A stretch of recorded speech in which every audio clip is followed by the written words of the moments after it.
Hello, Tim from Fair Play Now on the 11th of April 2023. Before I get onto my main talk, which I recorded in the car a little bit earlier, I thought I'd just give a quick shout out. I was just reminded of this when I looked on my laptop. Regular viewer Roger, hello Roger if you're watching, has organised a talk with William Keat. Now, this coming Sunday, the 16th of April at 7 p.m. Now, William Keat, if you remember, was the guy who caused quite a stir on Richard Vobe's talk show when he appeared on there. And his main point of contention, I suppose, is that Charlie Boy, when he is coronated, if he doesn't renounce his links to the WEF before his coronation and he takes that coronation oath, there could well be a conflict of interests there constitutionally. And William Keat should know because he is an expert on the Constitution and constitutional law. So he's a very, very interesting guy to listen to. And if you can get along to see him live, that would be fantastic. Now, I'm delighted to say, because almost all of the recommendations for this kind of thing, whether it's the London shopping trips, whether it's other events I go on about, are always down in London and the southeast, purely and simply because that's where I am, and yeah, they're the ones I go to. But that kind of does leave out a lot of people in the northern part of the country. But I am delighted to say this one is in Yorkshire, 7 p.m.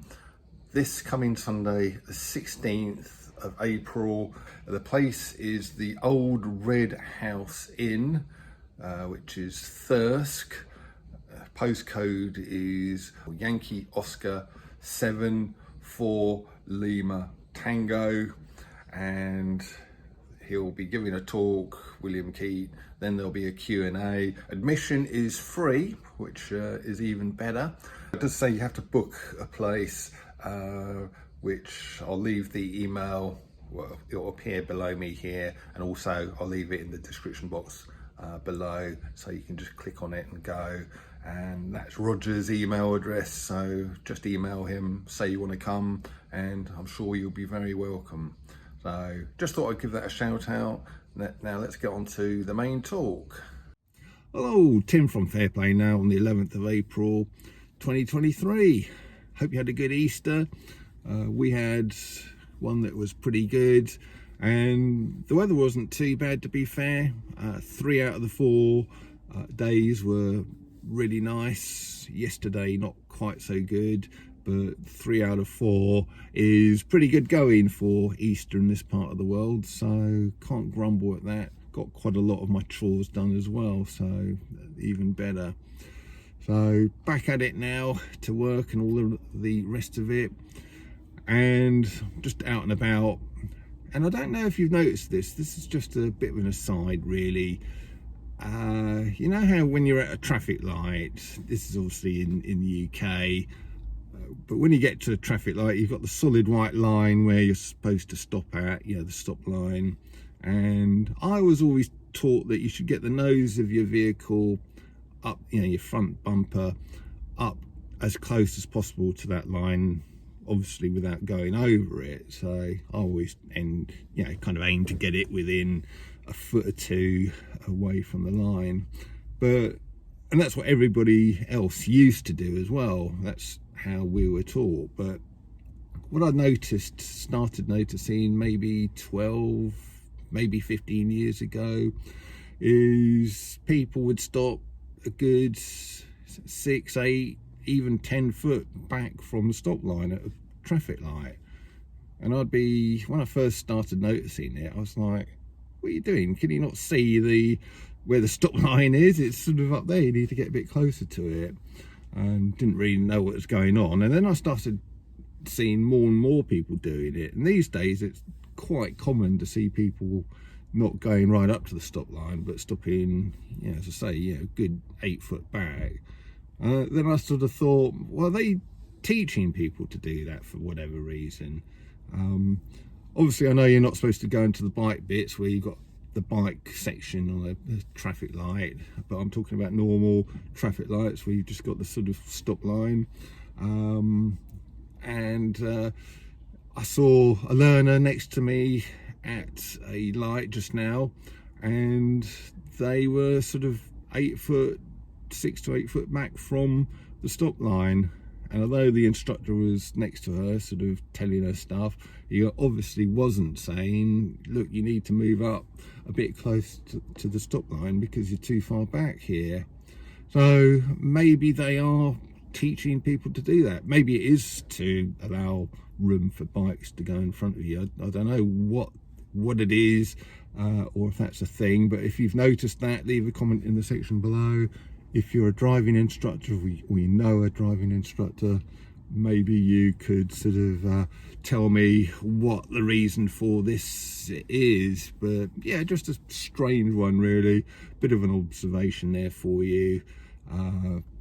But getting back, a little bit more back on topic of what I normally talk about, sort of news and all of the craziness in the world these days. I noticed that Arnold Schwarzenegger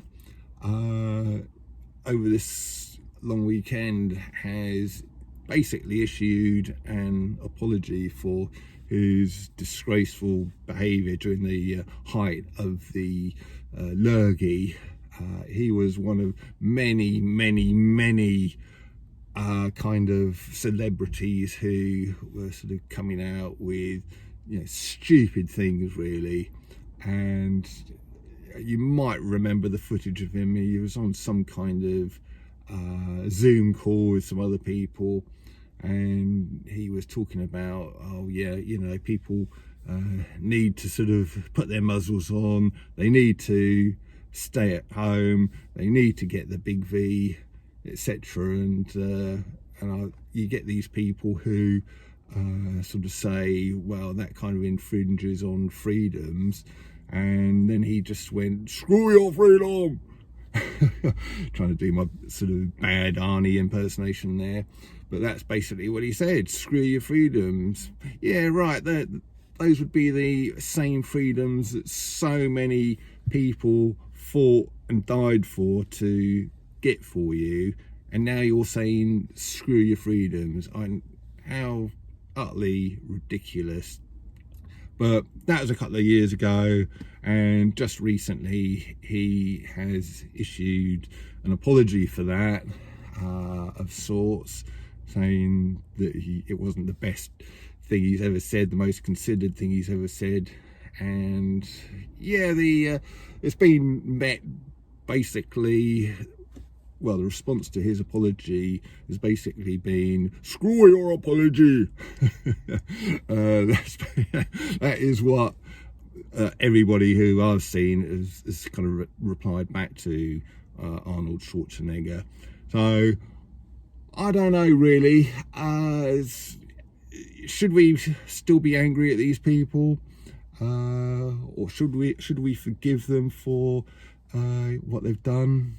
After all, as the prayer says, forgive those who trespass against us. That's basically what it says. I don't know, it's a difficult one, isn't it, really? We were so badly treated, people who could see through the nonsense and just wanted to stand up for freedom, freedom of travel, freedom of movement, freedom of speech, freedom of bodily autonomy. Everybody was just telling us to screw our freedoms and screw our rights, hard-won rights by our forefathers. And yeah, it's, can we forgive them? It's very, very difficult.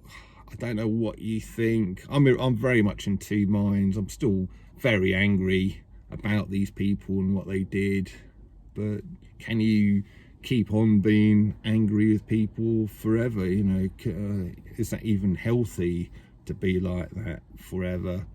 I don't know really, but I just thought I'd mention that, give a little bit of a comment on Arnold Schwarzenegger's apology, and please do leave a comment in the comment section below what you think of it. You know, these, because he's the latest in a bit of a line of celebs now who have apologized for this kind of behavior. Still got a few of them who haven't apologized at all, and yeah, they need to come forward and at least apologize. And yeah, on the one hand, I think we should be a little bit forgiving if these people are sort of having the courage to come out and apologize. Maybe we should be you know, somewhat forgiving of them, but on the other hand, it was, you know, they did a lot of damage, and can we forgive them quite so quickly as this? So yeah, tell me what you think on that, and I'll be back soon. Tim from Fairplay now, thanks for watching.